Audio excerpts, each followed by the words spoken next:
എൻ്റെ പേര് അനൂപ്. ഞാൻ തൃശ്ശൂരിൽ നിന്നാണ് വരുന്നത്. എൻ്റെ മകൻ്റെ ഒരു സാക്ഷ്യം ആണ് പറയണത്. അവൻ്റെ പേര് ആദം. 2019 എൻ്റെ ഭാര്യ രണ്ടാമത് ഗർഭിണിയായി. മാർച്ച് മാസമായപ്പോൾ മൂന്നാമത്തെ സ്കാനിങ്ങിന് പോയപ്പോൾ പറഞ്ഞു ഹാർട്ട് ബീറ്റ് ഇല്ല. അപ്പോൾ ഒരുപക്ഷെ അത് അബോർട്ട് ചെയ്യണതായിരിക്കും നല്ലത്. അപ്പം നിങ്ങൾക്കത് സംസാരിച്ചിട്ട് നിങ്ങൾ ചോദിക്കി ഹസ്ബൻഡിനോട് പറയുക.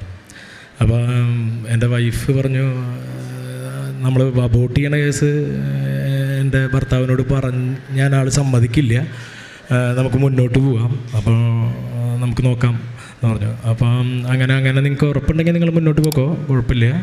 അപ്പോൾ ഞാൻ വിചാരിച്ചു ചെറിയ ഹോസ്പിറ്റലിലാണ് ഞാൻ ആദ്യം കാണിച്ചത്. അപ്പോൾ ഇനിയിപ്പോൾ അവിടുത്തെ വല്ല ഇഷ്യൂസാണെന്ന് വിചാരിച്ചിട്ട് ഞാനിവനെ കുറച്ചുകൂടി വെയിറ്റ് ചെയ്തു. 5-ാം മാസമായപ്പോൾ ഹാർട്ട് ബീറ്റ് മാത്രമല്ല കിഡ്നിക്ക് വീക്കുണ്ട്. അപ്പോൾ നിങ്ങൾ എന്തായാലും ഈ കൊച്ചിനെ അബോർട്ട് ചെയ്യണതായിരിക്കും നല്ലത്.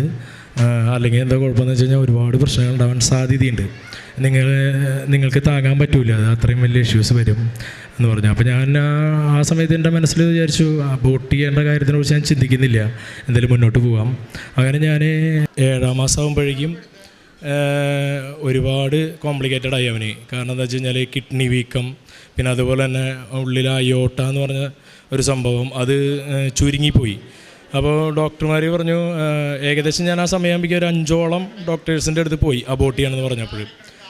അപ്പം അബോർട്ട് ചെയ്യാൻ 5ഓളം ഡോക്ടർമാർ പറഞ്ഞു ഇവനെ അബോർട്ട് ചെയ്യണതാണ് നല്ലത്. നമ്മുടെ കുടുംബത്തിൽ തന്നെ ഡോക്ടേഴ്സ് ഉണ്ട്. അപ്പോൾ അവർ ചെറിയ സപ്പോർട്ട് തന്നാലും പക്ഷേ സാധ്യത വേണ്ട. കാരണം എന്താ വെച്ച് കഴിഞ്ഞാൽ ഇത്രയും കോംപ്ലിക്കേറ്റഡ് അല്ല. ഹാർട്ട് ബീറ്റിന് കുഴപ്പം, കിഡ്നിക്ക് വീക്കം, പിന്നെ ഇപ്പോൾ അയോട്ടയ്ക്ക് പ്രശ്നം. അപ്പോൾ ഇനി ജനിക്കും തോറും എന്തൊക്കെ സംഭവിക്കുമെന്ന് പറയാൻ പറ്റില്ല. അപ്പം ഏറ്റവും വലിയ കേരളത്തിലെ അത്യാവശ്യം ഏറ്റവും നല്ല ഗൈനക്കിൻ്റെ അടുത്ത് തന്നെ ഞാൻ കൊണ്ടുപോയി നോക്കിയപ്പോഴും ആ ഡോക്ടർമാർ എന്നോട് പറഞ്ഞു ഞങ്ങൾക്ക് പറ്റില്ല, ഞങ്ങളുടെ ഹോസ്പിറ്റലും പ്രശ്നമാണ്, ചിലത് പുതിയ ഹോസ്പിറ്റലൊക്കെ ഉണ്ടായിരുന്നു. പറഞ്ഞു പറ്റില്ല, ഞങ്ങൾ വേണമെങ്കിൽ ഒരു കാര്യം ചെയ്യാം. എല്ലാ ഡോക്ടർമാരും പറഞ്ഞു ഇവിടെ പറ്റില്ല എന്ന് പറഞ്ഞിട്ട് ലാസ്റ്റ് കണ്ട ഡോക്ടർ പറഞ്ഞു ജനിച്ചു കഴിഞ്ഞാൽ എത്രമാത്രം ഇഷ്യൂസ് ഉണ്ടെന്ന് നമുക്ക് ഇപ്പോൾ കണ്ടുപിടിക്കാൻ പറ്റില്ല. ഓരോ മാസം കഴിഞ്ഞവർക്ക് കൂടുതൽ പ്രശ്നങ്ങൾ വരുന്നത്. അപ്പോൾ നിങ്ങൾ അപ്പോഴേക്കും 7-ാം മാസം ആകുമ്പോഴേക്കും ഈ ഉള്ളിലെ വെള്ളത്തിൻ്റെ ഇത് കൂടി, അതായത് 18 മില്ലിമീറ്റർ വെള്ളം കൂടി. അപ്പോൾ പറഞ്ഞു ഇപ്പോൾ പ്രസവിക്കുമെന്ന് പറഞ്ഞു. ചിലപ്പോൾ പെട്ടെന്ന് തന്നെ പ്രസവം ഉണ്ടാകുമ്പോൾ പറയാൻ പറ്റില്ല എന്ന് പറഞ്ഞു. 18 മില്ലിമീറ്റർ എന്ന് പറയുമ്പോൾ അത് കൂടുതലാണ്. അപ്പോൾ അത് നിങ്ങൾ ഇപ്പോൾ തന്നെ അഡ്മിറ്റ് ആവണമെന്ന് പറഞ്ഞു. അങ്ങനെ ഞാനിപ്പോൾ യോഹന്നാൻ പ്രവാചകനോടൊക്കെ പ്രാർത്ഥിച്ചു, 4 അധ്യായം പ്രാർത്ഥിച്ചു. അത് കഴിഞ്ഞിട്ട് പിറ്റത്തെ ആഴ്ച നോക്കി കഴിഞ്ഞപ്പോഴും ഇവനെ നോർമലായി. വീണ്ടും 8-ാം മാസത്തിൽ പ്രസവിക്കുമെന്ന് പറഞ്ഞു. ഡോക്ടർമാർ പറഞ്ഞു എപ്പോൾ വേണമെങ്കിലും പ്രസവിച്ചാലും കുഴപ്പമില്ല, നമ്മളെല്ലാ മെഷീനുകളും കരുതിയുണ്ട്, ഇവൻ്റെ ഉള്ളിലെല്ലാം വെച്ച് പിടിപ്പിക്കണം എന്ന് പറഞ്ഞു. അപ്പോൾ ആദ്യം അയോട്ട എന്ന് പറഞ്ഞ സാധനമാണ് വെച്ച് പിടിപ്പിക്കാൻ കണ്ടത്. അപ്പോൾ ഡോക്ടർ പറഞ്ഞു ഇത് മാത്രമല്ല, ഇവൻ ജനിച്ചാൽ തന്നെ മന്ദബുദ്ധിയാവാൻ സാധ്യതയുണ്ട്, അരയ്ക്ക് കീഴപ്പോട്ട് തളരാൻ സാധ്യതയുണ്ട്, സംസാരിക്കാൻ ചിലപ്പോൾ ബുദ്ധിമുട്ട് വരാം എന്നൊക്കെ പറഞ്ഞു. എന്നാലും നമ്മൾ അപ്പോഴൊക്കെ ഞാൻ പേടിച്ചു. കാരണം എന്താ വെച്ച് കഴിഞ്ഞാൽ അപ്പോൾ പൈസ പറഞ്ഞു എന്നോട് 10 ലക്ഷമൊക്കെ വരും, താങ്കൾക്കത് അതിൻ്റെ ആവശ്യമില്ല, ഇതാകുമ്പോൾ പെട്ടെന്ന് ഫിനിഷ് ചെയ്യാനല്ലേ നല്ലത്, ഇത്രയും പൈസ കൊടുത്താൽ കൊച്ചിനെ ഇങ്ങനെ ജീവിപ്പിക്കേണ്ട വല്ല ആവശ്യമുണ്ടോ, അത് നിങ്ങൾ കണ്ട് ജീവിക്കണ്ടേ, നിങ്ങൾ ആ കാലം കഴിഞ്ഞ് കഴിഞ്ഞാൽ പിന്നെ അവൻ ആരുള്ളത്. അപ്പോഴേക്കും ഉള്ളിൽ അപ്പോഴേക്കും 3-ാം മാസത്തിൽ തൊട്ട് തന്നെ എൻ്റെ വീടിൻ്റെ അടുത്തുള്ള ഒരു ചേച്ചി കൃപാസനത്തിലത്തെ തേൻ കൊണ്ടുവന്ന് തന്നു. അതുപോലെ തന്നെ ഈ ഇഷ്യൂസ് പറഞ്ഞപ്പോൾ അതുപോലെ തന്നെ എണ്ണയും തന്നിരുന്നു കൃപാസനം. അത് രണ്ടും ഞാൻ നാവിൽ വെച്ച് പ്രാർത്ഥിക്കും. തേൻ എല്ലാ ദിവസവും വൈഫിൻ്റെ നാവിൽ കുരിശ് വരച്ച് പ്രാർത്ഥിക്കും. അതുപോലെ വയറിൽ കുരിശ് വരച്ച് കൊന്ത ചെല്ലും പ്രാർത്ഥിക്കും. അതേ ഉറങ്ങാതിരുന്നിട്ടാണ്, ഉപവാസം ഉറങ്ങാതിരുന്നിട്ടാണ് ചെയ്തിരുന്നത്. അപ്പോൾ ഒക്കെ ഉള്ളിൽ ആരോ പറയാണ് ഇത് അബോർട്ട് ചെയ്യണ്ട. ഇത്രയും ഡോക്ടർമാർ പറയുമ്പോൾ അറിയാമല്ലോ നമ്മൾ ഒരു സാധാരണക്കാരുടെ അവസ്ഥ. പക്ഷേ എൻ്റെ ഉള്ളിൽ ആരോ പറയാണ് അത് അബോർട്ട് ചെയ്യരുത്, മുന്നോട്ട് പോകണം. അപ്പോൾ ഞാൻ വിചാരിച്ചു ഇനിയിപ്പോൾ എത്ര പൈസ കുഴപ്പമില്ല, തൃശ്ശൂർ വീടുണ്ട് എനിക്ക്, ആ വീട് വിറ്റാലും കുഴപ്പമില്ല, അങ്ങനെ പറയണമല്ലോ അവർ, അത്രയും പൈസ ചിലവ് വരും കുഴപ്പമില്ല. അപ്പോൾ എനിക്കൊരു വിഷമം എന്താ വെച്ച് കഴിഞ്ഞാൽ ഇവന് അരയ്ക്ക് കീഴ്പോട്ട് തളർന്നാലും ഇവന് മന്ദബുദ്ധി പോലെയൊക്കെ ആയിക്കഴിഞ്ഞാൽ ഉണ്ടാവുന്ന അവസ്ഥയെക്കുറിച്ച് ഞാൻ ആലോചിച്ചപ്പോൾ ഞാനൊന്ന് ഭയന്നു. എന്നിരുന്നാലും കുഴപ്പമില്ല, ഞാൻ രാപ്പകൽ ലീവ് എടുത്തിരുന്ന് പ്രാർത്ഥിച്ചുകൊണ്ടേയിരുന്നു. എന്നെ കൊണ്ട് പറ്റണ ദിവസങ്ങൾ ഉറങ്ങാനും ഭക്ഷണമൊന്നും കഴിക്കാതെ ഫുൾ ടൈം പ്രാർത്ഥന, അത്രമാത്രമേ ഞാൻ ചെയ്തുള്ളൂ. മാതാവിനോട് ഞാൻ പണ്ടേ പ്രാർത്ഥിക്കുന്നതാണ്. വളരെ ചെറുപ്പം തൊട്ട് ഞാൻ കൊന്തയൊക്കെ ചൊല്ലി 3 പ്രാവശ്യം ബൈബിൾ വായിച്ചു കഴിഞ്ഞ ആളാണ്. പക്ഷെ അപ്പോൾ ആ ഒരു ധൈര്യമൊക്കെ ആയിരിക്കും എനിക്ക് അങ്ങനെ മുന്നോട്ട് പോകാൻ പറ്റിയത്. അങ്ങനെ ഇവൻ 7-ാം മാസം 8-ാം മാസമൊക്കെ കടന്നുപോയി. ഇവൻ 9 മാസവും 10 ദിവസമുള്ള സമയത്ത് കറക്റ്റായിട്ട് പ്രസവിച്ചു. അപ്പോൾ പ്രസവിച്ച് കഴിഞ്ഞപ്പോൾ ഇവന് വെയിറ്റ് ഉണ്ട്, 3 കിലോ വെയിറ്റ് ഉണ്ട്. സാധാരണ ഇത്രയും ഇഷ്യൂള്ള കുട്ടികൾക്ക് 1 കിലോ 1.5 കിലോ വെയിറ്റ് ഉണ്ടാവുള്ളൂ. അപ്പോൾ എന്നോട് അനസ്തേഷ്യ കൊടുക്കുന്ന ഡോക്ടർ പറഞ്ഞു, താങ്കൾ കോൺഫിഡൻ്റ് ആയിട്ടിരുന്നോ, കാരണം ഞാൻ ഇതുവരെ കണ്ടതിൽ വെച്ചിട്ട് ഏറ്റവും വെയിറ്റുള്ള കുഞ്ഞാണിത്, അതുകൊണ്ട് അനസ്തേഷ്യയുടെ ഭാഗത്ത് നിങ്ങൾക്ക് പ്രശ്നങ്ങളൊന്നും ഉണ്ടാവില്ല. എനിക്ക് മനസ്സിലായില്ല എന്നെ കാണിച്ചപ്പോൾ ഇത് എൻ്റെ കൊച്ചാണ്, കാരണം എനിക്കിനി മൂത്ത കൊച്ചുള്ളതാണ് ഓൾറെഡി. അപ്പോൾ ആ കൊച്ചിനെ ഞാൻ ചെറുപ്പത്തിലെ കണ്ടിട്ടുണ്ടല്ലോ, ജനിച്ചു കഴിഞ്ഞപ്പോൾ. ഇവനെ കണ്ടിട്ട് ഞാനായിട്ടൊരു ബന്ധമില്ലാത്ത പോലത്തെ ഒരു കൊച്ച്, ഒരു 3 മാസം പ്രായമുള്ള കൊച്ച്. ഇവൻ്റെ നോട്ടത്തിൽ ഞാൻ തന്നെയാണ് താങ്കൾ ഉദ്ദേശിച്ച ആളെന്നുള്ള പോലത്തെ ഒരു നോട്ടം എൻ്റെ മുഖത്തേക്ക് നോക്കിയ പോലെ എനിക്ക് തോന്നി. അപ്പോൾ ഞാൻ ഡോക്ടറോട് ചോദിച്ചു, ഇത് എൻ്റെ കൊച്ചല്ല, എൻ്റെ കൊച്ച് ഇന്ന് ജനിച്ചിട്ടുള്ളൂ പറഞ്ഞു. അല്ല, താങ്കളുടെ കൊച്ച് തന്നെയാണ്.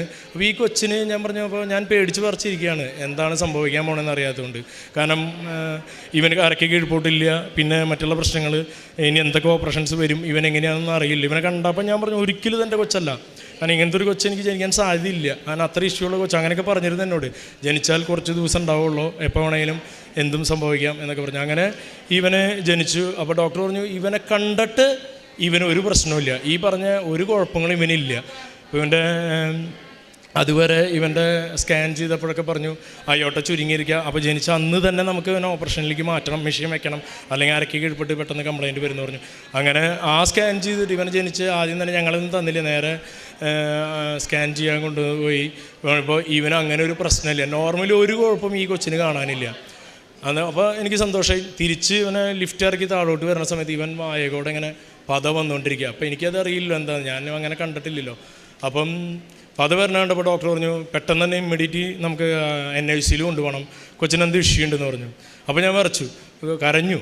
അങ്ങനെ ഇവനെ കൊണ്ട് ചെന്നപ്പോൾ പറയാണ്, ഇവന് അന്നനാളില്ല, അത് പ്രശ്നമാണ്. ഇവന് അയോട്ടയ്ക്ക് പ്രശ്നമില്ല, അയോട്ട നോർമൽ, ഒരു കുഴപ്പമില്ല. അത്ര ദിവസം അയോട്ട കംപ്ലൈൻ്റാണ്, മെഷീൻ കൊണ്ടുവന്ന് വെച്ച് എല്ലാം റെഡിയായിരിക്കുന്ന സമയത്തായിരുന്നു. അപ്പോൾ പറഞ്ഞു, അയോട്ടയ്ക്ക് ഇനി കുഴപ്പമില്ല, അയോട്ട ഓക്കെയാണ്, അതിന് ജീവന് പ്രശ്നമില്ല, നമുക്ക് നോക്കാം, അന്നനാളം കുഴപ്പമില്ല, നമുക്ക് ശരിയാക്കാമെന്ന് പറഞ്ഞു. അങ്ങനെ അന്നനാളം ചെന്നപ്പോൾ ഇവൻ്റെ തുടയെന്ന് ട്യൂബ് കീറിയാൽ എടുത്തിട്ട് വേണം അന്നനാളം വെക്കാനായിട്ട്, അല്ലാതെ ഇപ്പോൾ വേറെ വഴിയിൽ ഇവിടെ ഒരു ബോൾ പോലെയാണ് നിൽക്കണത്. അങ്ങനെ ഓപ്പറേഷന് വേണ്ടിയിട്ട് ഇവനെ ഞാൻ കൊണ്ടുപോയി. ഓപ്പറേഷൻ ചെയ്തപ്പോൾ എന്താ സംഭവം എന്ന് വെച്ചാൽ ട്രക്കിയിലേക്ക് കയറിയിരിക്കുകയാണ്. ഇപ്പോൾ ഇവൻ്റെ ഇവിടെ തുടയിൽ നിന്നൊന്നും കീറി എടുക്കണ്ട, അതിൽ തന്നെ ഉണ്ട്, അത് വേറെ സ്ഥലത്ത് കണക്ട് ചെയ്തിരിക്കുകയാണ്, അത് വെച്ചാൽ മതി എന്ന് പറഞ്ഞു. അങ്ങനെ അതൊക്കെ പിടിപ്പിച്ചു. അപ്പം ഇവന് പിന്നെ അറിയാമല്ലോ, ഗർഭാവസ്ഥയിലാണ് നമ്മൾ ഈ സഖ്യാനൊക്കെ പഠിക്കുക. അപ്പോൾ ഇവന് സഖ്യാൻ അറിയില്ല, അപ്പോൾ ഇവന് ട്യൂബ് ഇടണം, അല്ലാതെ പറ്റില്ല എന്ന് പറഞ്ഞു. അങ്ങനെ ട്യൂബ് ഇട്ടു. 1 മാസം കഴിഞ്ഞു, ഇവന് ട്യൂബ് ഊരിയിട്ട് ഇവന് സഖ്യാൻ അറിയുന്നില്ല. അപ്പോൾ ഡോക്ടർമാർ പറഞ്ഞു, കുഴപ്പമില്ല, നമുക്കത് പിന്നീട് ഒരു 6 മാസത്തിനുള്ള അവൻ പഠിച്ചോളും, അത് പതുക്കെ ശരിയായിക്കോളും, നിങ്ങൾ ടെൻഷൻ അടിക്കണ്ട. 30 ദിവസത്തോളം NICU ICU ഇതെല്ലാം കവർ ചെയ്ത് പോയതാണ്, എല്ലാം കവർ ചെയ്ത് പോയതാണ്. അങ്ങനെ അത് കഴിഞ്ഞിട്ട് ഡിസ്ചാർജ് തരാമെന്ന് പറഞ്ഞു. ഡിസ്ചാർജ് തരാനായിട്ട് ആ 1 മാസക്കാലം നമ്മൾ 5 എക്കോ എടുത്തുവിനെ, 4 എക്കോ എടുത്തു. 5 എക്കോ എടുക്കുന്ന ഡോക്ടർ ആദ്യം നിർദ്ദേശിച്ചിരുന്നു. അത് കഴിഞ്ഞിട്ടാണ് നമുക്ക് ഡിസ്ചാർജ് തരുള്ളൂ. അപ്പം 4 എക്കോയിൽ ഇവന് അയോട്ടയ്ക്ക് കുഴപ്പങ്ങളൊന്നുമില്ല, എല്ലാം ഓക്കെയാണ്. ഈ ഒരു പ്രശ്നം മാത്രമല്ലോ, സക്കിങ്ങിൻ്റെ മാത്രമേ പ്രശ്നമുള്ളൂ, അത് പിന്നീട് നോക്കിയോളാം, ബാക്കി കുഴപ്പങ്ങൾ കാണാനില്ല എന്ന് പറഞ്ഞു. അത് കഴിഞ്ഞിട്ട് ഞാൻ ഡിസ്ചാർജ് മേടിക്കാനായിട്ട് ലാസ്റ്റ് സ്കാനിങ്ങിന് പോയി എക്കോ എടുത്ത് നോക്കിയപ്പോൾ ഇവൻ്റെ അന്നനാളം ചുരുങ്ങിപ്പോയി.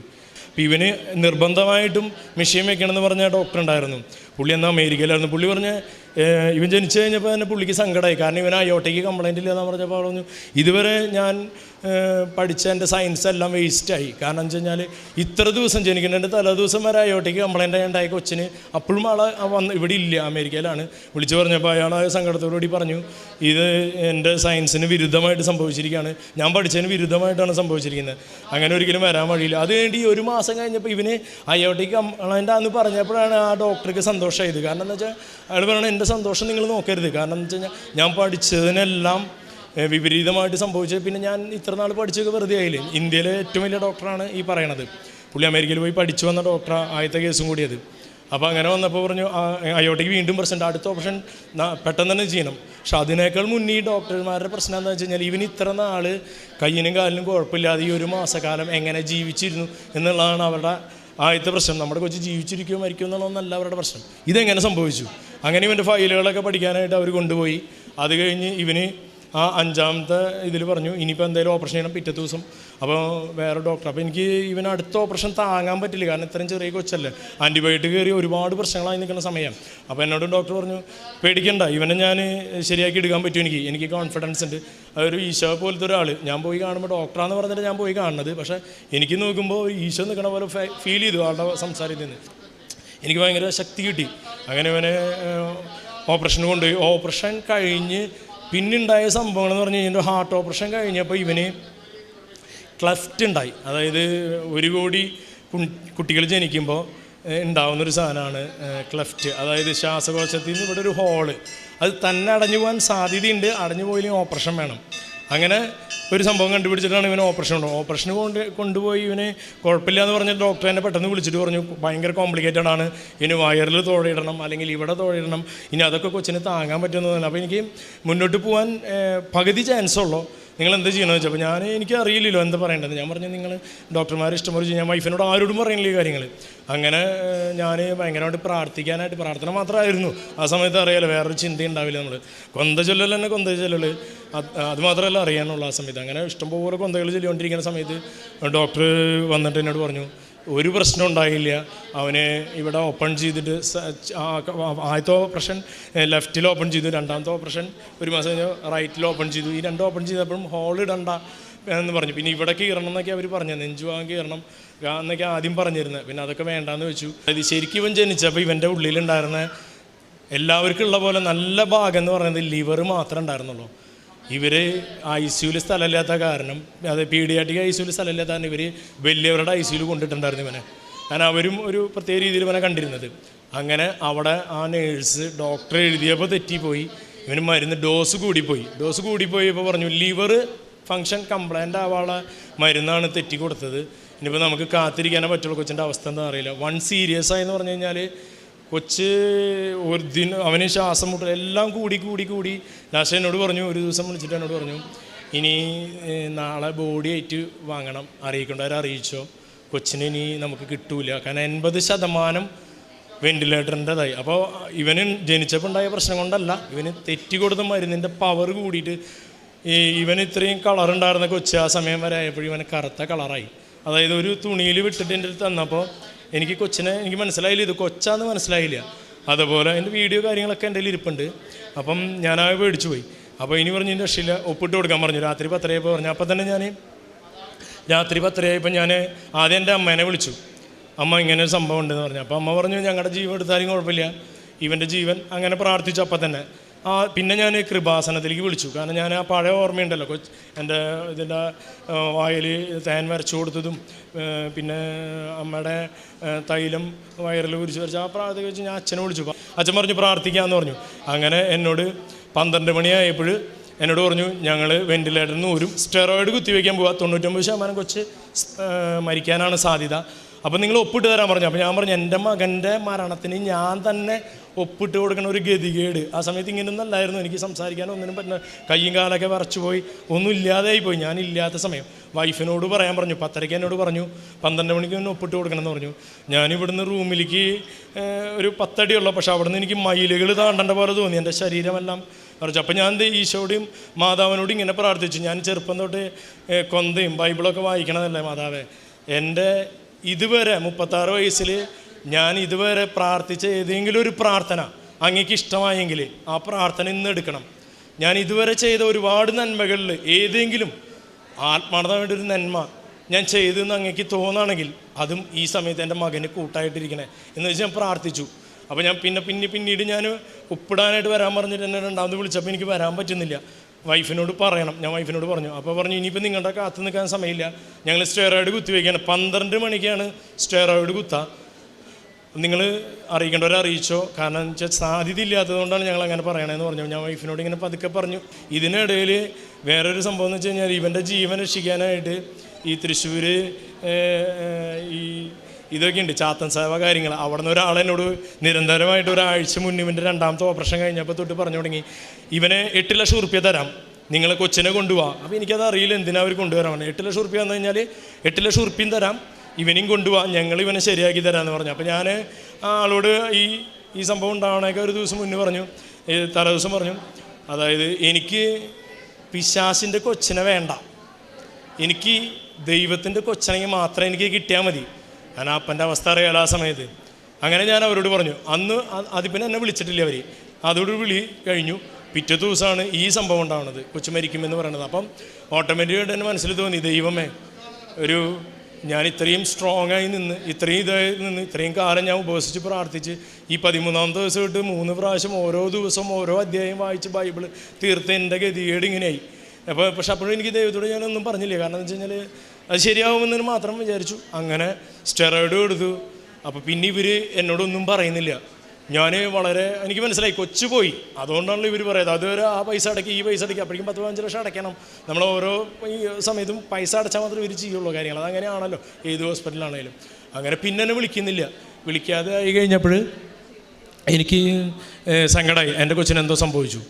ആ 5:30 ആയപ്പോൾ എന്നോട് ഒരു ഡോക്ടർ വന്നിട്ട് പറഞ്ഞു, എന്ത് സംഭവിച്ചതെന്ന് അറിയില്ല, അവന് സ്റ്റെറോയിഡ് അടിച്ച് 12 മണി കഴിഞ്ഞപ്പോൾ 3 മണിയായപ്പോൾ നമ്മൾ വെൻറ്റിലേറ്റർ ഊരാൻ വേണ്ടി നിൽക്കുന്ന സമയത്ത് 80% എന്നുള്ളത് 79%, അതായത് 1% കൂടി ഇവന് ശ്വാസം എടുക്കാൻ പറ്റുന്നുണ്ട്. അതായത് ഒരു ശതമാനത്തിൻ്റെ വ്യത്യാസം വന്നിട്ടുണ്ട്. അപ്പോൾ നമുക്കൊരു കാര്യം ചെയ്യാം, ഒരു 3 മണിക്കൂർ കൂടി നോക്കട്ടെ എന്ന് വിചാരിച്ചിട്ട് ഞങ്ങൾ നിൽക്കണമെന്ന് പറഞ്ഞാൽ. പിന്നെ ഒരു 11 മണിയായപ്പോൾ, അത്രയും നേരം ഞാൻ അവിടെ നിന്ന് 11 മണിയായപ്പോൾ എന്നോട് ഡോക്ടർ പറഞ്ഞു, എങ്ങനെയാണെന്ന് അറിയില്ല, നമുക്ക് ഇത് 30% വെൻറ്റിലേറ്റർ സഹായം മതി, 70% അവൻ കവർ ചെയ്തു എന്ന് പറഞ്ഞു എന്നോട്. അപ്പോൾ എനിക്കത് വല്ലാത്തൊരു സന്തോഷമായി. ഇത്രയും ഞാൻ കാത്തിരുന്നതിന് അങ്ങനെ ഒരു സംഭവം ഉണ്ടായല്ലോ.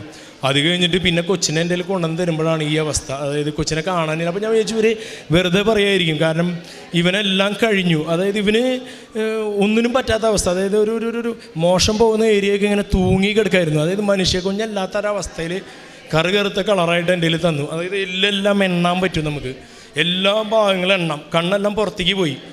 അപ്പം ഞാൻ വിചാരിച്ചു ഇവൻ എന്തായാലും മരിക്കും. പക്ഷേ ഞാൻ അപ്പോൾ നന്നായി പ്രാർത്ഥിച്ചു. വൈഫിന് ഭയങ്കര ശക്തി കൊടുത്തു. എൻ്റെ ഈശോ തന്ന കൊച്ചായി ഇവനെ ഒരിക്കലും, കാരണം അബോട്ട് ചെയ്യാൻ പറഞ്ഞു. 6-ാം മാസത്തിൽ ജനിക്കും, 5-ാം മാസത്തിൽ മരിക്കും, 7-ാം മാസത്തിൽ മരിക്കും. ഇവനെ 9 മാസവും 10 ദിവസമായിട്ട് ജനിച്ചു. 3 കിലോ വെയിറ്റ്. ഇതൊക്കെ അത്ഭുതമല്ലേ? 2 ഡോക്ടർമാർ പറഞ്ഞു ഇത്രയും പ്രശ്നം ഉണ്ടായിട്ട് എങ്ങനെ സംഭവിച്ചു, ഇത് ഇത്രയും കൊച്ചു ജീവിച്ചിരിക്കുന്നത് തന്നെ വലിയ കാര്യമാണ്, അരയ്ക്ക് കീഴ്പോട്ട് ഉണ്ടാവില്ല, സംസാരിക്കില്ല. പിന്നെ അത് കഴിഞ്ഞിട്ട് പിന്നെ അതിൽ നിന്നൊക്കെ റിക്കവറായി മൂക്കിലെ ട്യൂബ് ഊരാനായിട്ട് നിൽക്കുമ്പോൾ ഡോക്ടർമാർ പിന്നെയും പ്രശ്നങ്ങൾ പറഞ്ഞു. അപ്പോൾ ഞാൻ അറിയാവുന്ന അച്ഛന്മാരെയൊക്കെ വിളിച്ചു പറഞ്ഞു, ഡോക്ടർമാർ ഈ പറഞ്ഞ സമയത്ത് എന്നോട് പറഞ്ഞു മാമോദീസ മുക്കണമാണ് നല്ലതെന്ന് പറഞ്ഞു. അങ്ങനെ ഞാൻ നിർബന്ധമായിട്ട് ഡിസ്ചാർജ് ഒരു ദിവസം മേടിച്ചിട്ട് പോയിട്ട് മാമോദീസ മുക്കി. കാരണം മാമോദീസയിലാട്ടി കൊച്ചു മരിച്ചു പോകാൻ പാടില്ലല്ലോ എന്നുള്ളത് കൊണ്ട് ഞാൻ പോയി മാമോദീസ മുക്കി തിരിച്ചു വരുന്ന സമയത്ത് ഡോക്ടർമാർ പറഞ്ഞു ഇവന് ബാക്കി എല്ലാത്തിൽ നിന്ന് കുറേശ്ശെ കവറായിട്ടുണ്ട്, പക്ഷേ ഇവന് അന്നനാളം കൊണ്ട് ഇവന് ചിലപ്പോൾ ഇനി ഒരു പക്ഷേ ബുദ്ധിമുട്ടാണ്. ഒരു 6 മാസം വരെ ഇവന് വായക്കൂടെ ഭക്ഷണം കൊടുക്കാൻ പറ്റില്ല. ആ സമയത്ത് അപ്പോൾ എനിക്ക് ഓർമ്മ വന്നു, ഞാൻ ICUയിൽ കിടന്നിരുന്ന കൊച്ചിനെ അവിടെ വെച്ചിട്ട് ഞാൻ ഡോക്ടർമാരോട് പറഞ്ഞു. അപ്പോൾ അതിൻ്റെ തലേദിവസമാണ് ഇവന് മാമോദീസയൊക്കെ കൊണ്ടുവന്ന് കൊടുത്തിട്ട് ഞാൻ ICUയിൽ വീണ്ടും കൊണ്ടാക്കണത്. അപ്പോൾ ഞാൻ വിചാരിച്ചു ഇവിടെ വന്ന് മാതാവിനോട് നേരിട്ട് പറയാം. മാതാവായിട്ട് അത്രയും ബന്ധമുണ്ട് എനിക്ക്. അപ്പോൾ തന്നെ വൈഫും ഞാനെല്ലാം കൂടിയിട്ട് ഇവിടെ വന്നപ്പോൾ ഇവിടെ ആരാധന നടക്കുന്ന സമയമാണ്. ഇവിടെ ഭയങ്കര തിരക്കാണ്. അപ്പോൾ ഞാൻ ആ മരത്തിൻ്റെ അവിടെ വരെ എനിക്ക് വരാൻ പറ്റുള്ളൂ. എൻ്റെ ഇപ്പം വേഷമൊക്കെ വളരെ മോശമാണ്. ഒരു കള്ളിമുണ്ട് പോലത്തെ ഒരു ടീഷർട്ട് ഇട്ട് മുടിയും താടിയൊക്കെ വളരെ മോശമായിട്ടുള്ള. അപ്പോൾ എനിക്ക് ഇങ്ങോട്ട് കയറുമ്പോൾ ഇനി എന്തായിരിക്കും അവസ്ഥ എന്ന് അറിയാത്തതുകൊണ്ട് ഞാൻ അവിടെ നിന്ന് മാതാവിനോട്, അപ്പോൾ അച്ഛനെ മാത്രമേ എനിക്ക് ഇവിടെ കാണാനുള്ളൂ, ഈ മാതാവിനെ കാണാനില്ല. അങ്ങനെ ഞാൻ മാതാവിനോട് ഇങ്ങനെ പറഞ്ഞ, മാതാവേ നീ എനിക്ക് അടുത്ത ആഴ്ചയ്ക്കുള്ളിൽ ഇതിനൊരു തീരുമാനം ഉണ്ടാക്കി തരണം. കാരണം എന്താ വെച്ച് കഴിഞ്ഞാൽ എൻ്റെ എല്ലാം കഴിഞ്ഞു, ഇനി എനിക്ക് പൈസ കൊടുക്കാനില്ല, ഒന്നിനും ഇനി ഗതിയില്ല, പ്രാർത്ഥിക്കാൻ ആരോഗ്യമില്ല, ഒന്നിനുമില്ല. എല്ലാവരും എനിക്ക് എതിരായി. അതായത് ചാത്താൻ സാഹേബ് എന്ന ഒരാൾക്കാർ വന്ന് കൊച്ചിനെ മേടിക്കാൻ പോവുക. അതൊക്കെ വിട്ടിട്ടാണ് ഞാനിവിടെ വന്ന് നിൽക്കുന്നത്. എന്താ ചെയ്യേണ്ട അടുത്ത ആഴ്ചയ്ക്കുള്ളിൽ. അപ്പോൾ കാരണം വെച്ചാൽ പിന്നെ 6 മാസം കൂടിയും ഇവൻ ICUയിലോ വെൻറ്റിലേറ്ററിലോ കിടത്തണം എന്നാണ് അവർ പറയണേ. എന്നാലും ഇവന് എന്തെങ്കിലും ആവുള്ളൂ എന്ന് പറയണം. അപ്പോൾ എനിക്കിനി പൈസ ഇല്ല, ഒന്നുമില്ല. അപ്പോൾ ഞാൻ ആരോട് പറയുന്നതെല്ലാം. അങ്ങനെ ഞാൻ അവിടെ നിന്ന് പറഞ്ഞു, ഒറ്റ മിനിറ്റ് പറഞ്ഞു. ഞാൻ പറഞ്ഞു പോവാ. എൻ്റെ വൈഫിൻ്റെ അമ്മയൊക്കെ ഉണ്ടായിരുന്നു. ഞങ്ങൾ വേഗം ബസ് കയറി തിരിച്ചു പോയി കഴിഞ്ഞിട്ട് ഞാൻ ശനിയാഴ്ച വന്നിട്ട് പറയണം അടുത്ത ശനിയാഴ്ചക്കുള്ളിൽ എനിക്ക് ഡിസ്ചാർജ് തരണം. കാരണം ഒന്നുമല്ല, അതായത് ഒരിക്കലും അങ്ങനെ പറയാൻ പാടില്ല. കാരണം എന്താ വെച്ച് കഴിഞ്ഞാൽ അങ്ങനെ പറഞ്ഞാൽ അഹങ്കാരമായി പോവും. പക്ഷെ ഞാൻ പറയണത് മാതാവിനോട്, എനിക്ക് അങ്ങനെ പറയാനാണ് തോന്നിയത്. ഞാൻ അങ്ങനെ പറഞ്ഞു. അപ്പോൾ എനിക്ക് തോന്നി ഞാൻ കുറച്ച് അഹങ്കാരത്തിലുള്ള മാതാവിനോട് പറയണത് എന്തോ സ്വന്തം അമ്മോട് പറയണ പോലെയാണല്ലോ പറയണതെന്ന് എനിക്ക് തോന്നി. പക്ഷെ എനിക്ക് അങ്ങനെ പറയാൻ തോന്നി. അങ്ങനെ ഞാൻ പോയി കണ്ട്. അത് കഴിഞ്ഞപ്പോൾ ഇവന് രക്ഷയില്ല. പൈസ കഴിഞ്ഞപ്പോൾ എന്നോട് പറഞ്ഞു ഇനി റൂമിലേക്ക് മാറ്റിയിട്ട് നിങ്ങൾ തന്നെ ട്രൈ ചെയ്യും, അല്ലാതെ ഇനി ഇവിടെ ICUയിൽ ഇനി പൈസ അടയ്ക്കാതെ ഇവന് ഞങ്ങൾ ട്രീറ്റ്മെൻറ്റ്, അതായത് വായകോടെ കൊടുക്കാനുള്ളത് കൊടുക്കൂല. അപ്പോൾ അങ്ങനെ തരുമ്പോഴാണ് ഈ വെറും ഇറച്ചി കഷ്ണം പോലത്തെ ഒരു കുഞ്ഞ് സാധനം. അപ്പം ഞാൻ ഏറ്റെടുത്തു. ഈ വയറും വള്ളി എല്ലാം ഉണ്ട്. ആ ചൊവ്വാഴ്ച ഞാനൊരു സ്വപ്നം കാണാണ്. അതായത് നിങ്ങൾ അമ്മമാർക്കറിയാം, സൂതർ എന്ന് പറഞ്ഞൊരു സാധനമുണ്ട്.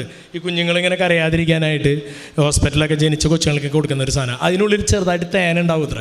അപ്പോൾ ആ തേനാണ് ഇവർ 4-5 മാസമായിട്ട് ഈ തേൻ വെച്ചിട്ട് ഇവർ വേറെ പല മെഷീൻ വെച്ചിട്ട് ഇവന് സഖ്യാൻ പഠിക്കാത്തൊരു സാധനം. അപ്പോൾ ഞാൻ സ്വപ്നം കാണാണ് 1 ഇഞ്ചിൻ്റെ സിറിഞ്ച്, പിന്നെ ഈ സൂതർ. 3 മാസത്തിൽ ഇവൻ അബോട്ട് ചെയ്യാൻ പറഞ്ഞ സമയത്ത് ഞാൻ മാതാവിൻ്റെ തേൻ അമ്മയുടെ, അതായത് എൻ്റെ ഭാര്യയുടെ വായയിലാണ് ഞാൻ വരച്ചു കൊടുത്തത്. അതിൻ്റെ ഒരു ടേസ്റ്റ് ഇവന് കിട്ടിയിട്ടുണ്ടായിരിക്കാം. അതായത് ഇവൻ സഖ്യണമെന്ന് പറഞ്ഞു കഴിഞ്ഞാൽ ഇവൻ അതിൽ ഭയങ്കര ബിരുദമെടുത്ത പോലെയാണ് അവൻ സഖ്യണം. അതുവരെ ഇവനില്ലാത്തൊരു ഉന്മേഷം, അതായത് ഒടിഞ്ഞ് തൂങ്ങിയ കൊച്ച് ഉണർന്ന് നിന്നിട്ട് ഇങ്ങനെ വലിക്കുക. ആ വലിക്കണ കണ്ടപ്പോൾ എനിക്ക് തോന്നി ഇതിലെന്തോ ഒരു പ്രത്യേകതയുണ്ട്. അപ്പോൾ ഞാൻ ഈ സ്വപ്നം കണ്ട കാര്യമൊന്നും ഞാൻ പറയുന്നില്ല, കാരണം അതൊന്നും പറയാൻ അവർ അംഗീകരിക്കില്ലല്ലോ. അപ്പോൾ ഞാൻ പറഞ്ഞു, അല്ല എനിക്കങ്ങനെ തോന്നി, ഞാൻ അങ്ങനെ കൊടുത്ത് കൊച്ച് സഖ്യതല്ലോ. നിങ്ങളെല്ലാം പറഞ്ഞു കൊച്ച് സഖ്യയില്ലാന്ന്. കൊച്ച് സഖ്യതില്ലേ, ഞാൻ അങ്ങനെ പറയണം അവരോട്. അത് താങ്കൾ ഡോക്ടറാണോ അങ്ങനെ നിങ്ങൾ ഏറ്റെടുക്കണത്, എഴുതി തന്നോളം പറഞ്ഞു. അപ്പോൾ ഞാൻ പറഞ്ഞു അങ്ങനെയല്ല, ഞാനങ്ങനെ തോന്നി. അപ്പോഴേക്കും ഇവൻ്റെ മെയിൻ ഡോക്ടറുണ്ട്, അതായത് ഇവന് സർജറി ചെയ്ത ഡോക്ടർ. ആൾ പറഞ്ഞു എനിക്ക് ഒന്നുകൂടി കാണിക്കാൻ പറഞ്ഞു. അപ്പോൾ തേനില്ലാത്തതുകൊണ്ട് ഞാൻ എന്താ ചെയ്യുക വെച്ചാൽ ഇവൻ്റെ അമ്മയുടെ മുലപ്പാൽ ഈ സാധനത്തിൻ്റെ ഉള്ളിലാക്കിയിട്ട് കൊടുത്തപ്പോൾ ആ സ്പോട്ടിൽ ഇവൻ 10 മില്ലി ഇറക്കി. അപ്പോൾ ഡോക്ടർ എന്നോട് പറഞ്ഞു, നീ ഗിന്നസ് ബുക്കിൽ വരേണ്ട അപ്പനാ. എന്നോട് ആ ഡോക്ടർ പറയാം, കാരണം ഞങ്ങൾ ഇത്രയും 1 മാസക്കാലം ഞങ്ങൾ ഇവിടെ നേഴ്സുമാരും ഇത്രയും എക്സ്പീരിയൻസ് ഉള്ള ആൾക്കാരെല്ലാം ചെയ്തിട്ട് അത് ചെയ്യാൻ പറ്റില്ല. അപ്പം ഞാൻ പറഞ്ഞു അപ്പം എൻ്റെ മനസ്സിൽ എനിക്കറിയാമല്ലോ ഇത് ഇവിടുന്ന് കണ്ട സ്വപ്നവും കാര്യങ്ങളൊക്കെ വെച്ചിട്ടാണ് ഞാനിത് ചെയ്തതെന്ന് എനിക്കറിയാം. അത് കഴിഞ്ഞ് ഇവൻ വളരെ പിക്കപ്പായി വന്നു. പിന്നെ ഇപ്പോൾ ഇവൻ അങ്ങനെ ഭയങ്കരമായിട്ട് കഴിച്ചു തുടങ്ങിയിട്ടില്ല, എന്നിരുന്നാലും ഇവൻ കുറേശ്ശെ കഴിക്കാൻ തുടങ്ങി. എനിക്ക് ഡിസ്ചാർജ് പിറ്റത്തെ ശനിയാഴ്ച വെള്ളിയാഴ്ച രാത്രി ഡിസ്ചാർജ് തന്നു.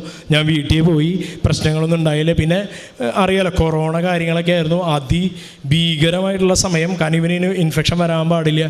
ആ സമയത്ത് ദൈവാനുഗ്രഹം എന്ന പോലെ എൻ്റെ ഷോപ്പ് 2 മാസം അടച്ചിട്ട് ഒരു റൂമിൽ ഞാനും ഇവനും മാത്രം നിന്നു. ആ സമയത്ത് പ്രാർത്ഥിച്ചു. ഒരു ദിവസം അതിവേനലുള്ള സമയത്ത് ഇവൻ ഈ ഈ സിറിഞ്ച് വെച്ച് തന്നെ അപ്പോഴും കൊടുത്തിരുന്നത്. കാരണം 1 ml സിറിഞ്ച് വെച്ച് 4-5 മാസമായ കൊച്ചിന് 10 മില്ലി വെച്ച് കൊടുക്കുമ്പോൾ എന്തായിരിക്കും അവസ്ഥ എന്നറിയാലോ. എനിക്ക് തോന്നി ഇവനിങ്ങനെ തൊണ്ട വഴണ്ട പോലെ തോന്നി എനിക്ക്. അപ്പോൾ ഞാനിവന് കുറച്ച് വെള്ളം ഗ്ലാസ്സിൽ കൊടുക്കാൻ നോക്കി. ഞാൻ നോക്കുമ്പോൾ ഇവൻ അതിഭയങ്കരമായിട്ട് കുടിച്ചുകൊണ്ടിരിക്കുക. അപ്പോൾ അവിടെയുള്ള എൻ്റെ റൂമിൽ എന്താണെന്ന് വെച്ച് കഴിഞ്ഞാൽ നമ്മുടെ ഈ രൂപം, അവിടെ ഒരു പോസ്റ്ററുണ്ട്. ഈ രൂപം മാത്രമല്ല, മാതാവിൻ്റെ എല്ലാ രൂപങ്ങളും, എല്ലാ വിശുദ്ധന്മാരുടെ, ഈശോയുടെ എല്ലാ വലിയ രൂപങ്ങളും എൻ്റെ റൂമിൽ ചുറ്റും ഞാൻ ഈ കൊച്ച്, എൻ്റെ മൂത്ത കൊച്ച് ജനിക്കുമ്പോൾ തൊട്ടുള്ളതാണ്, എല്ലാ രൂപങ്ങളും വെച്ചിട്ടുണ്ട്. അപ്പോൾ ഞാൻ ഒരു വിശുദ്ധരുടെ ഇടയിലാണ് ഞാൻ ജീവിക്കണമെന്ന് എനിക്കറിയാം. അപ്പം ആ ധൈര്യത്തിൽ ഡോക്ടർമാർ പറഞ്ഞത് കേൾക്കാതെ ഞാൻ ഇവന് വായിൽ വെച്ച് കൊടുത്തു. ഇവൻ വായ കൂടെ കുടിച്ചു. ഡോക്ടർമാർ കൊടുക്കുമ്പോൾ ഇവൻ കഴിക്കുന്നില്ല. അങ്ങനെ വീണ്ടും എന്നോട് കൊടുക്കാൻ പറഞ്ഞു. അപ്പം ഡോക്ടർ കൊടുക്കുമ്പോൾ ഇവൻ കഴിക്കില്ല. ഞാൻ കൊടുത്തു കഴിഞ്ഞാൽ ഇവൻ വായക്കൂടെ സഖ്യം. അങ്ങനെ മൂക്കിലെ ട്യൂബ് ഊരി വളരെ ഭംഗിയായിട്ട് ഞങ്ങൾ അവിടെ നിന്ന് അങ്ങനെ പോന്നു. അത് കഴിഞ്ഞ് പിന്നെ ഞാൻ ഇടയ്ക്കിടയ്ക്ക് ഇവിടെ വന്ന് ഈ സാക്ഷ്യം പറയാനായിട്ട് ഞാൻ എപ്പോഴും ഇവിടെ വരും. പക്ഷേ എനിക്ക് സാക്ഷ്യം പറയാൻ പറ്റില്ല, ഒരു മടി, പറയാനുള്ളൊരു ബുദ്ധിമുട്ട്. ഇത്രയും കാര്യങ്ങൾ എനിക്ക് സങ്കടത്തോടെ അല്ലാതെ പറയാൻ പറ്റാറില്ല. കാരണം ഇതിനിടയിൽ എൻ്റെ അപ്പച്ചനമ്മച്ചിക്ക് മരിച്ചുപോയി. നേരത്തെ പറഞ്ഞല്ലോ, ഞങ്ങളുടെ ജീവൻ എടുത്തോ, ഇവൻ്റെ ജീവൻ ബാക്കി തരാമെന്നുള്ളത്. ഇവന് 2 വയസ്സുള്ളപ്പോൾ, ഒരു 1.25 വയസ്സുള്ളപ്പോൾ അവർ മരിച്ചുപോയി. ചിലപ്പോൾ ഒരു പക്ഷേ അങ്ങനെ ആയിരിക്കാം, എനിക്കറിയില്ല എങ്ങനെ സംഭവിച്ചതെന്ന്. എന്തായാലും അത് അപ്പോൾ ആ എല്ലാ സങ്കടം കൂടിയിട്ട് ഇങ്ങനെ വന്നുകൊണ്ടിരിക്കുകയായിരുന്നു. പിന്നെ ജോലി സ്ഥലത്ത് നിന്നുള്ള പ്രശ്നങ്ങൾ കുറേ ഉണ്ടായിരുന്നു. അതൊക്കെ തരണം ചെയ്ത് ഇപ്പോൾ ഇവിടെ വരെ എത്തിയിട്ടുണ്ട്. ഓരോ പ്രാവശ്യം ഇവിടെ സാക്ഷ്യം പറയാൻ വരുമ്പോഴും എനിക്ക് പറയാൻ പറ്റില്ല. ലാസ്റ്റ് ഞാൻ എഴുതി വെച്ചിട്ട് ഞാനത് പിന്നെ ഒരു പാട്ടായിട്ട് മാറി. അത് പാട്ടായി, ആ എഴുതി വെച്ചത് ഒരു പാട്ടായിട്ട് മാറി. ആ പാട്ട് ഇപ്പോൾ യൂട്യൂബിലുണ്ട്, കെസ്റ്ററിനെ കൊണ്ട് പാടിച്ചു. പിതാവും പുത്രൻ എന്നുള്ളൊരു പേരിൽ അത് ഇറങ്ങിയിട്ടുണ്ട്. അപ്പം സാക്ഷ്യം പറയാതെ ഞാൻ ഇങ്ങനെ വരും തോറും എനിക്ക് മനസ്സിൽ ഭയങ്കര വിഷമം ഉണ്ടായിരുന്നു. എന്തുകൊണ്ടാണ്? അത് കഴിഞ്ഞ് എൻ്റെ വൈഫ് കഴിഞ്ഞ കൊല്ലം കാനഡയ്ക്ക് പോയി, 3ാമതൊരു കൊച്ചുണ്ടായി. അവന് ഈ ഇഷ്യൂസൊക്കെ പറഞ്ഞതാണ്, പക്ഷേ ആ ഇഷ്യൂസൊന്നും ഉണ്ടായില്ല. അത് ദൈവത്തിൻ്റെ അനുഗ്രഹം കൊണ്ട് തന്നെ അവന് ഇതൊക്കെ ഒരുപാട് ഡോക്ടർമാർ പറഞ്ഞ 3ാമത്തെ ഒരു കൊച്ചിന് സാധ്യതയില്ല, ഇനി പ്രസവിക്കാൻ പാടില്ല. 3.5 കൊല്ലം കഴിഞ്ഞപ്പോൾ ഗർഭിണിയായി, പ്രസവിച്ചു. അവനൊരു പ്രശ്നമില്ല, ആ കൊച്ചിവിടെ ഇപ്പോൾ കൊണ്ടുവന്നിട്ടുണ്ട്. അപ്പം അതൊക്കെ കഴിഞ്ഞിപ്പോൾ വൈഫ് കാനഡയിൽ പോയി. അപ്പോൾ ഞങ്ങളുടെ വിസ കൊടുത്ത് വിസ കഴിഞ്ഞ ആഴ്ച റിജക്ഷനായി. അപ്പോൾ നവംബറിൽ കൊടുത്ത വിസയാണ്. റിജക്ഷനായി കഴിഞ്ഞപ്പോൾ എൻ്റെ മനസ്സിൽ ആദ്യം തോന്നിയത് എന്താ വെച്ച് കഴിഞ്ഞാൽ ഇവിടെ ഉടമ്പടി എടുക്കണം എന്നാണ്. വേറെ ഒന്നും തോന്നിയില്ല. വിസ പോയാലൊന്നും വിഷമം ഉണ്ടായില്ല. ഉടമ്പടി എടുക്കണം. ഞാൻ ഇന്നലെ വന്ന് ഇവിടെ ഉടമ്പടി എടുത്തു. ഉടമ്പടി എടുത്തപ്പോൾ ഞാൻ വിചാരിച്ചു എന്തായാലും സാക്ഷ്യം പറയാനുള്ള ഒരു മാനസികാവസ്ഥ ഞാൻ വിചാരിച്ചു, ഞാൻ പാട്ടായിട്ട് ഇറക്കിയിട്ടുണ്ടല്ലോ സാക്ഷ്യം, അത് മതിയായിരിക്കും എന്ന് വിചാരിച്ചിട്ട് ഇത്ര നാൾ അങ്ങനെ വെച്ചിരിക്കുകയായിരുന്നു. അപ്പോൾ ഞാനിവിടെ ഈ അച്ഛൻ്റെ ഇവൻ്റെ തലയിൽ കൈ വെച്ചൊന്ന് പ്രാർത്ഥിക്കാൻ വേണ്ടി ഞാൻ ഇങ്ങനെ വന്നപ്പോൾ ഇവിടുത്തെ ബ്രദർ പറഞ്ഞു, അതെന്ത് ഇത്ര വലിയ അനുഗ്രഹം കാര്യങ്ങളൊക്കെ കിട്ടിയിട്ട് എന്തുകൊണ്ടാണ് സാക്ഷ്യം പറയാത്തത്? അപ്പോൾ ഞാൻ പറഞ്ഞു, എനിക്ക് ആഗ്രഹമുണ്ട് സാക്ഷ്യം പറയാനായിട്ട്, പക്ഷേ എനിക്ക് എപ്പോഴും പറയാൻ പറ്റാറില്ല. അങ്ങനെയാണ് ഞാനിങ്ങനെ കാര്യങ്ങളൊക്കെ വന്നത്. അപ്പോൾ പറഞ്ഞു, എന്തായാലും സ്മാർട്ടായിട്ട് പറയുമോ ഇല്ലേ? ഞാൻ പറഞ്ഞു, ഞാൻ ശ്രമിക്കുന്ന നോക്കാം. അപ്പോൾ എത്രമാത്രം നിങ്ങൾക്ക് മനസ്സിലായിട്ടുണ്ടോയെന്ന് അറിയില്ല എൻ്റെ അന്നത്തെ ആ വേദനയും കാര്യങ്ങളൊക്കെ. അപ്പോൾ ആ ഒരു സാക്ഷ്യം പറഞ്ഞു, ഇനി എൻ്റെ വിസ ക്യാൻസലായിരിക്കുകയാണ്, പക്ഷേ ഇന്നലെ ഉടമ്പടി എടുത്ത് ഞാൻ പ്രാർത്ഥിച്ച എൻ്റെ വിശ്വാസം വിസ കിട്ടും തന്നെയാണ്. ഈ 3 മക്കളെയും കൊണ്ട് എത്രയും പെട്ടെന്ന് ഇവരുടെ അമ്മേരുടെ അടുത്തേക്ക് അമ്മ കാനഡയിലാണ് പോകാൻ പറ്റും എന്നുള്ള പ്രതീക്ഷയിലാണ് ഞാൻ നിൽക്കുന്നത്.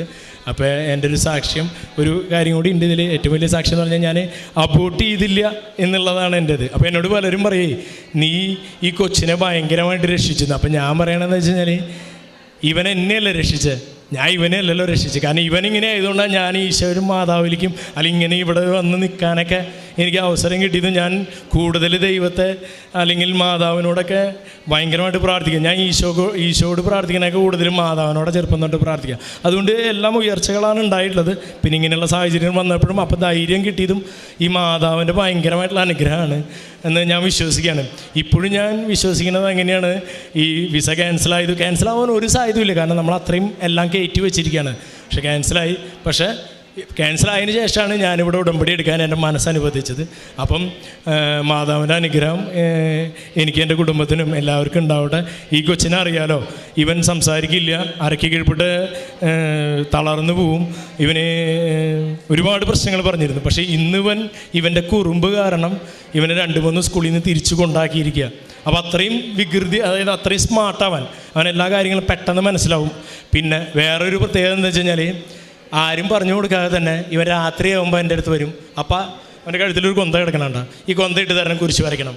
ഇനി അഥവാ ഇവൻ അറിയാതെ ഉറങ്ങിപ്പോയാൽ ചിലപ്പോൾ രാത്രി 2 മണി 3 മണിക്ക് എണീറ്റിട്ട് അവൻ കരഞ്ഞിട്ട് എന്നോട് പറയും, അപ്പോൾ എനിക്ക് കൊന്ത ഇട്ടതാ, എനിക്ക് കുരിശ് വരച്ചതാ എന്നൊക്കെ പറയും. അപ്പോൾ അങ്ങനത്തെ ഒരു മകനാണ്. അപ്പം ഇതിൻ്റെയൊക്കെ അർത്ഥം എന്താണെന്ന് വെച്ച് കഴിഞ്ഞാൽ, എനിക്ക് മനസ്സിലായിട്ടുള്ളത് എൻ്റെ മകനല്ല, എനിക്കറിയാം. കാരണം എൻ്റെ മൂത്ത കൊച്ചിന് പേരിട്ടിട്ടുള്ളത് ആഗന തെരേസ് അനൂപ് എന്നാണ്. പക്ഷെ അവന് പേരിട്ടത് ഓരോ സമയത്തും അവനെ രക്ഷിച്ച വിശുദ്ധന്മാരുടെയും ആ പേര് വെച്ചിട്ടാണ് വെച്ചിരിക്കുന്നത്. കാരണം അവൻ്റെ പേരിട്ടിരിക്കുന്നത് ആദം, ജുവാൻ, യോന എന്ന് പേരിടാൻ കാരണം എന്നറിയാലോ, അവന് വയറ് കൂടിയപ്പോൾ ഞാൻ യോന പ്രവാചകൻ പ്രാർത്ഥിച്ചു. അപ്പോൾ ഞാൻ എൻ്റെ അനൂപ് എന്നുള്ള പേര് മാറ്റി അവിടെ യോന പ്രവാചകൻ്റെ യോന എന്നിട്ടു. ഇതുപോലെ തന്നെയാണ് രണ്ടാമത്തെ കൊച്ചിന് പേരിട്ടിരിക്കുന്നത്. ഇവൻ ഒരു ആൺകൊച്ചാണെങ്കിൽ മാതാവ് ഒരു കുഴപ്പമില്ലാതെ എനിക്ക് തരണമേ. അപ്പോൾ അങ്ങനെയാണെങ്കിൽ ബൈബിളിൽ അനുഗ്രഹിച്ച പേരാണ് അവനിട്ടിരിക്കുന്നത്. അബ്രഹാം, ഈസ, യാക്കോ, അങ്ങനെ പേരിട്ടിരിക്കുന്നവന്. അവനൊരു കുഴപ്പമുണ്ടായില്ല. അവനെല്ലാവരും പറഞ്ഞു കുറേ കുഴപ്പങ്ങളുണ്ടാവും, വീട്ടിൽ നിന്നും നാട്ടിൽ നിന്നും എല്ലാം പറഞ്ഞു. 2ാമത്തെ കൊച്ചിന് നിനക്ക് കിട്ടിയത് പോരെ, ഇനി 3ാമത്തെ കൊച്ചിന് ഇങ്ങനെ നിൽക്കണോ, അത് അബോർട്ട് ചെയ്തുകൂടെ? അപ്പോൾ ഞാൻ പറഞ്ഞു, അത് പറ്റില്ല. ഒരാൾ ഇത്രയും റിസ്ക് എടുത്ത് ചെയ്യാതെ വന്നിട്ട് അവൻ ഇപ്പോൾ 5 വയസ്സാവനെ പോണേ, ജീവിച്ചിരിക്കണ്ടല്ലോ അവൻ. അതും വളരെ ഭംഗിയായിട്ട് ഈ 3 കൊച്ചങ്ങളിൽ ഏറ്റവും സ്മാർട്ടായിട്ട് എല്ലാ കാര്യങ്ങളും ചെയ്യുന്നതും ഏറ്റവും എല്ലാവരോടും സ്നേഹവും എല്ലാം കാണിക്കുന്നത് അവനാണ്. അപ്പം ആ മാതാവിനോട് ഞാൻ എങ്ങനെയാണോ പ്രാർത്ഥിച്ചത് അതിൻ്റെ ഒരു 3 ഇരട്ടി സ്നേഹം അവനെ ആ കൊന്തോടുണ്ട്. മാതാവിൻ്റെ കാര്യമൊന്നും അവൻ അറിയാതെയാണോന്ന് അറിയില്ല, അവന് ഈശോനെ ഇഷ്ടമാണ്. അങ്ങനെയൊക്കെ ഇപ്പം നിന്ന് എൻ്റെ ജീവിതം ഇവിടം വരെ എത്തി, ഈ സാക്ഷ്യം വരെ എത്തി. ഇതിൽ കൂടുതൽ എനിക്ക് പറഞ്ഞു തരാൻ അറിയില്ല, ഞാൻ ഉണ്ടായ കാര്യങ്ങളാണ് പറഞ്ഞിരിക്കുന്നത്. ഈശോയ്ക്കും മാതാവിനും എപ്പോഴും ഏത് സമയത്തും ഞാൻ നന്ദി പറഞ്ഞുകൊണ്ടിരിക്കും. എത്ര സങ്കടം വന്നാലും എന്ത് സംഭവിച്ചാലും ഞാൻ എപ്പോഴും പറയാറുണ്ട്. വീണ്ടും ഞാൻ ഈ വേളയിലും അത് തന്നെ പറഞ്ഞുകൊണ്ടിരിക്കുക, അമ്മ മാതാവ്. ഞാൻ നന്മ നിറഞ്ഞ മറിയമേ എന്ന പ്രാർത്ഥന ചെല്ലണത് അമ്മ എന്നാണ് പറയുന്നത് അവിടെ. അത് എപ്പോഴും എൻ്റെ മനസ്സിൽ വന്ന വർഷങ്ങളായിട്ട് വന്നാലും ഒരു ഏറ്റവും സന്തോഷമുള്ള കാലഘട്ടത്തിൽ എനിക്ക് നന്മ നിറഞ്ഞ മറിയമേ സ്വസ്തി അങ്ങനെ പറയാനറിയില്ല. അമ്മ എന്ന് അവിടെ വെക്കാൻ പറ്റുള്ളൂ. നന്മ നിറഞ്ഞ നീ എന്നൊന്നും പറയാറിയില്ല, എനിക്ക് പറയാൻ പറ്റില്ല അവിടെ അമ്മ എന്നാണ് പറയുക. ഇപ്പം ഞാൻ അമ്മ മാതാവെന്നാണ് വിളിക്കുന്നത്, കാരണം അപ്പനും ഇല്ല അമ്മയും ഇല്ല എനിക്ക് പറയാലോ. അപ്പോൾ അങ്ങനത്തെ ഒരു അവസ്ഥയിലാണ്. അതായത് നന്മ നിറഞ്ഞ മറിയമേ സ്വസ്തി കർത്താവ് മേരോട്. അപ്പോൾ ഇവിടെ എല്ലാം അമ്മ എന്നാ പറയാൻ പറ്റണുള്ളൂ, മാറ്റി പറയാൻ അറിയില്ല. എന്തുകൊണ്ടാണെന്ന് എനിക്കറിയില്ല. അപ്പം നന്ദി എപ്പോഴും പറഞ്ഞുകൊണ്ടിരിക്കുന്നുണ്ട്. എത്ര സങ്കടം വന്നാലും ഞാൻ നന്ദി പറഞ്ഞുകൊണ്ടിരിക്കും. ഒരു കാലം എത്തിപ്പോയാലും അത് നന്ദി തന്നെയാണ്. ഇപ്പോൾ വീണ്ടും അമ്മ മാതാവിനോട് നന്ദി പറയണു, ഇവിടെ വരെ എത്തിച്ച ഈശപ്പയ്ക്ക്. ഇപ്പം അങ്ങനെയാണ് ഈ 3 മക്കൾ അങ്ങനെ വിളിക്കുന്നത്, ഞാനും അങ്ങനെയാണ് വിളിക്കുന്നത്. ഈശപ്പയ്ക്ക് നന്ദി പറയണു. പിന്നെ എൻ്റെ സാക്ഷ്യം നിങ്ങൾക്ക് എത്രമാത്രം മനസ്സിലായെന്ന് എനിക്കറിയില്ല. എന്നെ കൊണ്ട് പറ്റാവുന്ന രീതിയിൽ ഞാൻ മനസ്സിലാക്കാൻ ശ്രമിച്ചിട്ടുണ്ട് കേട്ടോ.